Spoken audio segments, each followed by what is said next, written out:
Hi అందరికీ. ఇంకా morning లేచైతే నేనైతే నా బ్రేక్‌ఫాస్ట్ కంప్లీట్ చేసుకుంటున్నాను. ప్రెగ్నెంట్ ఉన్నప్పుడు మనకి ఎవరు ఎంత కేర్ చేశారు, ఎవరు ఎంత హేట్ చేశారు, ఎవరు ఎంత ఏడిపించారు అనేదే గుర్తుపెట్టుకుంటారు లైఫ్‌లో. ఇంకా మహాభారతం కంటిన్యూ చేస్తూనే ఉన్నా నేను. వెడ్నెస్‌డే వచ్చిందంటే చాలు మా ఇంటి ముందు ఈ సంత ఉండాల్సిందే. వెడ్నెస్‌డే మొత్తం మార్కెట్ ఉంటది మా ఇంటి ముందు.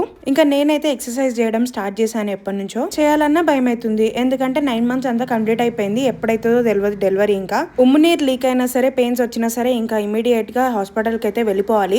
ఇప్పుడు చేస్తున్న ఎక్సర్సైజ్ పేరు ఏంటంటే బటర్ఫ్లై ఎక్సర్సైజ్. ఈ ఎక్సర్సైజ్ నార్మల్ డెలివరీకి హెల్ప్ అవ్వడమే కాకుండా ఇంకా పీసీఓడి ఉన్న వాళ్ళు కూడా చేయొచ్చు. పీసీఓడి ఉన్న వాళ్ళు చేస్తే పీసీఓడి క్యూర్ అవుతుంది. 9 మంత్స్ కంప్లీట్ అయిపోయింది కాబట్టి ఇంకా చాలా జాగ్రత్తగా ఉండాలి. 5 మినిట్స్ ఎక్సర్సైజ్ చేస్తున్నాను కానీ నా వల్ల అయితే అయితలేదు. ఇంకా నా ఫేస్ కూడా చాలా చేంజ్ అయిపోయింది కదా.